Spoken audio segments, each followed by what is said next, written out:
Will Salmon covers the Mets for The Athletic, among other teams, but he focuses on the Mets during the season. And he put out a story about the Mets' interest in Kyle Tucker.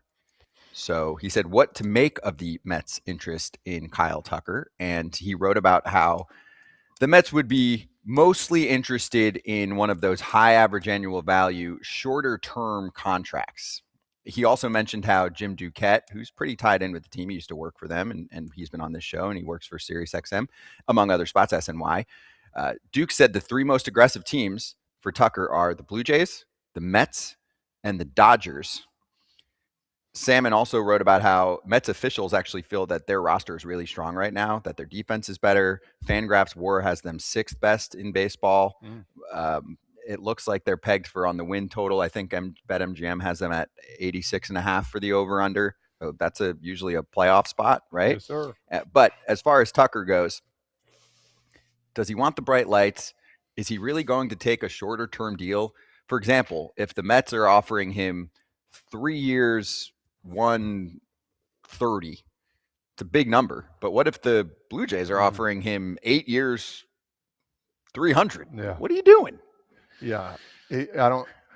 Knowing him and waiting for this moment, I don't think that he's going to want anything smaller than what he deserves. And if I'm him, and I'm not though, but if I'm him, I want the most money and I want the most years so I can go after I'm done playing. I don't have to worry about free agency anymore. I can just ride my wave all the way to my house and retire. The guy's a good enough player. He could play anywhere. He would be such a good fit for the Mets. I think it's a great opportunity for them to figure something out to get them. They're always trying to finagle something into what isn't supposed to be there. Just make an offer for the guy. If you want a short term, that kind of deal, it's probably not going to work out unless there's some kind of favoritism towards Tucker that he can't refuse. What that is, I don't know.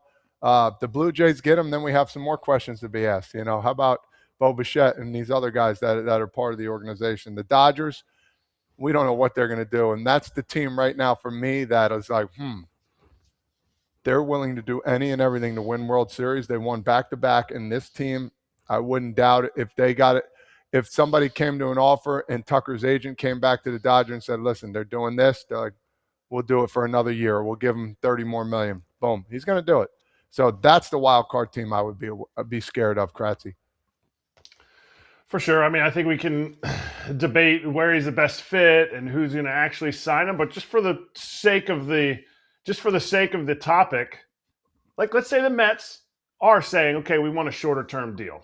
Obviously, you're talking about opt-outs after every year, after the first 2 years. To me, what does that salary look like? If they feel like that's a legitimate thing, because teams can come in and do this. You've seen Stearns did it with the Brewers. He signed Yasmani Grandal. He's not afraid to go out and say, okay, you want a 1-year deal. This isn't going to be a 1-year deal thing. This is going to be more of like the Cody Bellinger when he went to the Cubs on kind of like a prove-it deal. I don't think Kyle Tucker needs to prove it. So all that aside, what does it look like?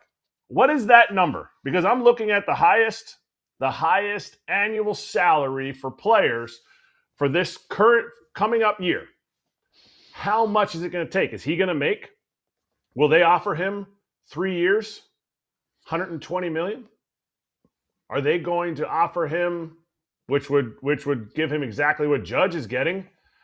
I don't think Major League Baseball wants any team to do that, because yes, it's a 1-year deal essentially, but you're raising the average annual value up, and it's giving less ownership to the Mets. Like, hey, you know what? If he gets hurt, we're only stuck 3 years. Like, what do you guys think that number is? Because if that number isn't more than 40, you're talking then Vladdy, and then Zach Wheeler's making 42. And then obviously he's not getting Soto money, but is he going to get more than 40 a year on a short-term Mets deal? Yes, I think he could. I think the Mets would do 3 years, 120 right now.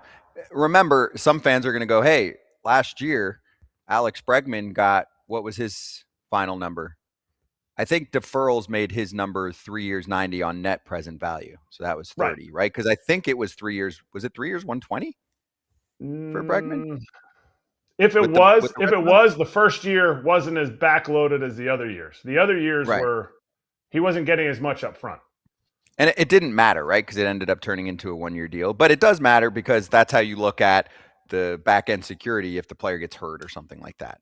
Point is, do I think that in today money, a team would offer Kyle Tucker $40 million or even more? I think a team would offer him 45 on a 3-year contract. I do.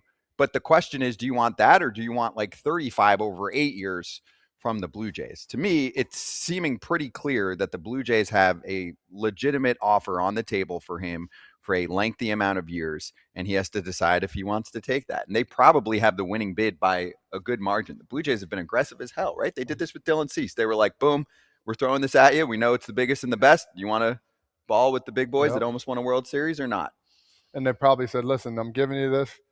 You got to let us know by the end of the day. Though I've been in those part of situations. You got 24 hours or, this is the offer we're given. You got to get back to us within the next couple hours here because we got to make our decision. So that's the unknown. And that's what, that's what you got to understand. That's why being an agent is tough. That's why business is tough. This is a business that they're all going through. And if I'm Tucker, I'm like, I want this to be done sooner than later. So hopefully we get some answers as we move by. Something. Hey, look, at the Dodgers offered this or the Mets offered this, so we know, what is really going on behind the scenes. I would be shocked if the Mets land Kyle Tucker. Ooh. Number one, if shocked. Okay. If they're offering, if it's a low year, high average annual value offer, as Ken Rosenthal said earlier on Fair Territory, there are 4 or 5 other teams that are going to do the same thing. Why is he choosing the Mets? And I've actually covered Kyle Tucker a ton, and I would say this if we had him on the show. You want to play in New York? He is like such a low-key dude. Low-key, yeah. What is the term that you use, Kratz, that a lot of the youngsters act, where it's not nonchalant? He is the definition of nonchalant. You're like, are you there, bro? Are you pumped? And it's like, nah, because I'm so talented, right? He's got the low heartbeat thing going, and it works for him. It's turned him into a superstar performer on the field. Mm-hmm. When I think Kyle Tucker, I think New York is one of the last places where he would want to be. Nonstop media, tons of heat, right? I grew up in the area, so you're a Jersey guy. Yep. Kyle Tucker, if given the choice, is going to select a different destination. Yeah. And you got to know how to work those people, the media, the fans. It's not his game. The atmosphere, going home, having people screaming at you through the cars, and next thing you know, you're going to bed at night like, oh my God. Go ahead, Kratzy. No. I was just gonna say you grew up in the area. You didn't grow up in New York, but you grew up in Jersey. Yankees, all that stuff. And I know I've heard you say it. Like, dude, I had a problem with this dude. What was his problem? Like, yeah. And you're outward. You express how you feel. Some guys who are more, have that inward. They're more intrinsic. Like they're not. They're not out there as much as you are, Todd. Like they have the same feelings. Just because Todd shows his expression, shows how he feels about a certain writer writing a certain article, the dudes who are quiet aren't just like, whatever. Like it's still eating them up inside. Yeah. And so if you grew up in the area and you have a tough time sometimes with it, not that it affected you, but like, how tough is it when you come in from another place? It's pretty tough. It's tougher than people think. Yeah. You think you had it one way. It's like, oh man, this was hard. And then you come into New York, it's a different beast. And we all know that and understand that. And like where you see a guy like me that would call a guy out on something or would say, what kind of question is that, man? I'm not answering that. Or you got a new guy that comes in. It's like trying to beat around what the guy was asking. Then all of a sudden they put an article up that, look at this facial expression. Look at this. He must be doing it. And all of a sudden you get labeled as somebody that you're really not. So, yeah, it's harder. I think Kyle Tucker I think he can handle it. But at the same time, there's been a lot of guys who haven't. He can handle it. The question is, if given similar offers, why is he going to pick a place that's not really up his alley? Well, he would have to think that they're in a seat to make the playoffs. Right. But it's like if the Dodgers and Mets have similar offers, I mean, well, then money comes into place, and then do you want to win a World Series or not? Pretty much comes into place. You got a better chance with LA, of course. One last thing here, a question from Noah in the chat. If he can play for the Cubs, why couldn't he handle the Mets media market? Number one, he played for the Cubs for Who said that? one Noah? season. Number two, Chicago and New York, different. No, totally. Not that it's not No, like a soft market in Chicago, but it's not New York. It's much softer in Chicago. It is. It is. I don't mean You to go played over the there. top of that.